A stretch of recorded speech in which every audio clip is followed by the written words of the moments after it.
So for the top half, didn't do much changes to it other than, painting and whatnot. So I left the original color. Did have some staining, dirt and whatnot, so I used some acetone.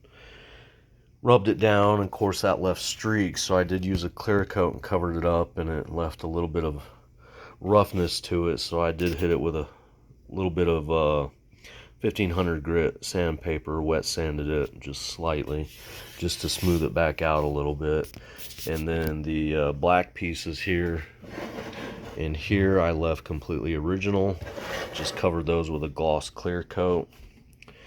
Did glue down the lid, of course, because the game cartridge is in the way, but I did put that on there just as a visual, so you could see it, and wasn't covered up by the lid and had to open it and close it and whatnot to see it.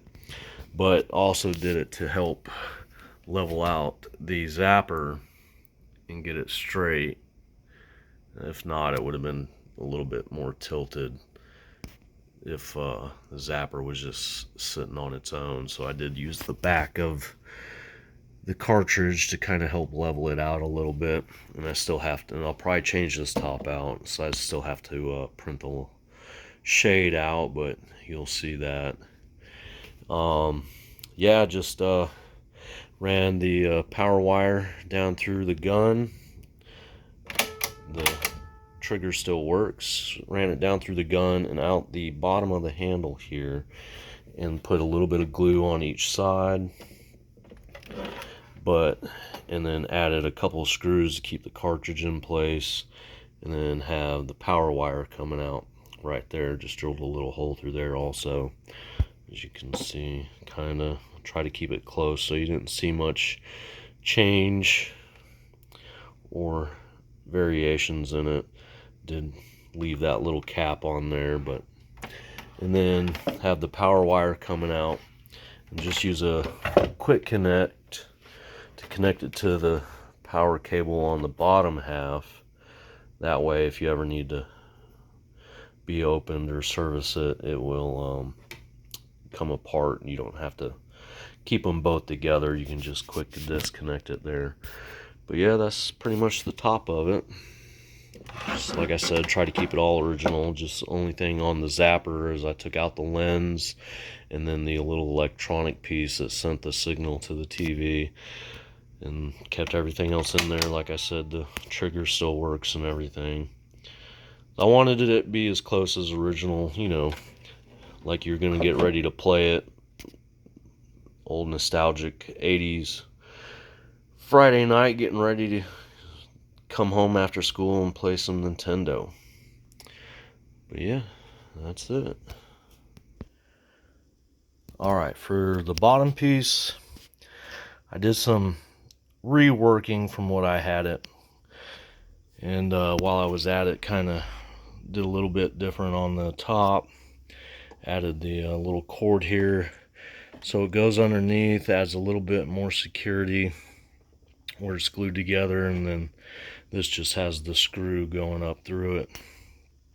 But yeah, so that's finally done, and kind of made this part right here look a little bit better, so it wasn't just a hole, and it looks like you still have the cord there ready to go. And then so for the bottom, had the power cord coming in and going through the old power source right there. Everything else, tried to make it stay the same on the outside, so when it's all closed up, it looks just like a Nintendo. So all the switches are there, power reset, and the indicator light, and then the controller connectors. Everything else is the same on the outside.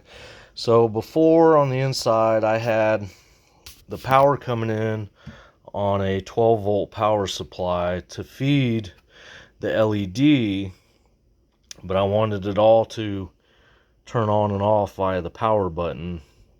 So I had the power coming in, feeding the 9 volt, and then going through a board with a switch on it that would turn it on and off, and then that going into a 12 volt to 120 volt AC inverter for like a car DC car outlet.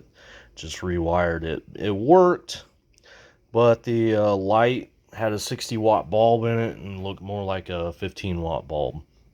So it worked, but I wasn't happy with it.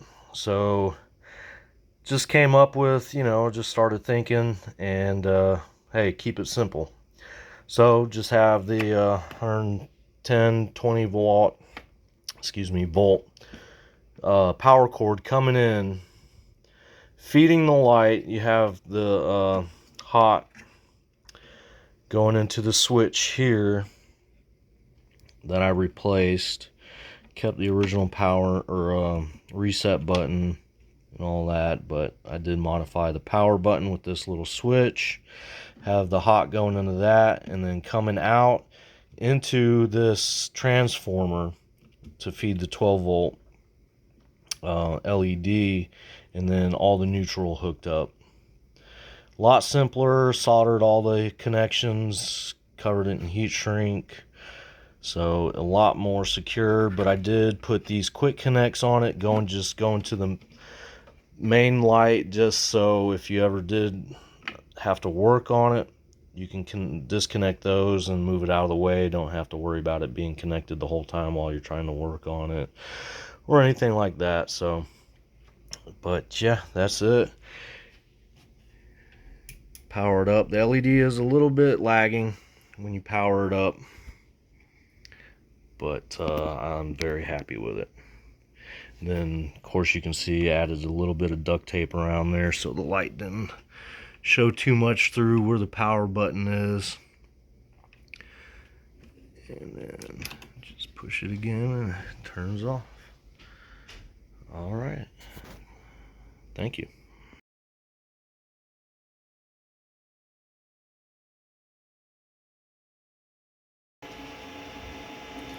And for the shade, modeled the question block, printing it out on my Creality.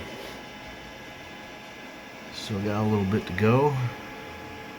When that's done, clean it up, paint it, and get it ready using translucent PLA yellow. Yep, just waiting on that now, and hopefully it'll be done soon. Alright, it finished printing. A little bit of sanding and cleaning, and lots of tape later. It is ready for paint.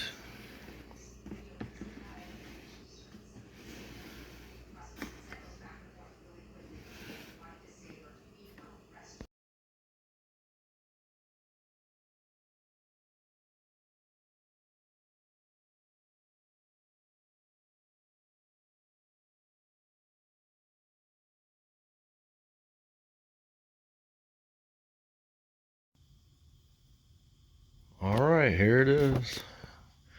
Pretty much finished at this point.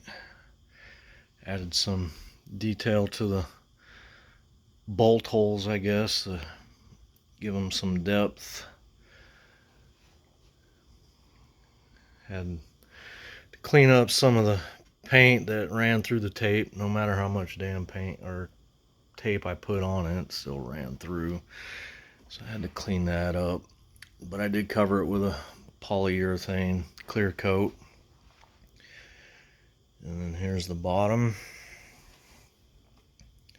The main feature, I think. I kind of just did the shade as a accent piece, really, to kind of go with the Super Mario and then the Duck Hunt for the gun.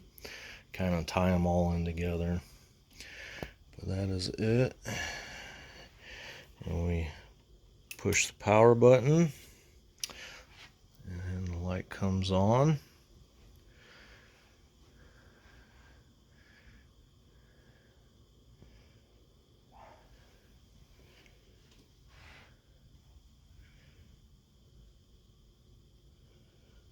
I think it came out very nice. Might do a couple of touch-ups and details. Everything on the Nintendo, pretty much on the outside, is original, not modified. That way, it just looks like a regular Nintendo ready to go and play some Duck Hunt or Super Mario.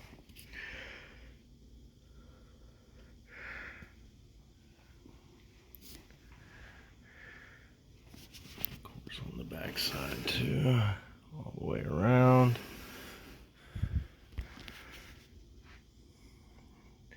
It's a little more yellow. I've got a 100-watt bulb in there, but I think it came out really nice. Nice little accent lamp, especially for nostalgic gamers or any gamers that appreciate all systems. Yeah, came out really nice. I hope you like. Be sure to like and subscribe, make some comments, tell me what you think. And, see you on the next one. Thanks for watching Micah Makes. Bye.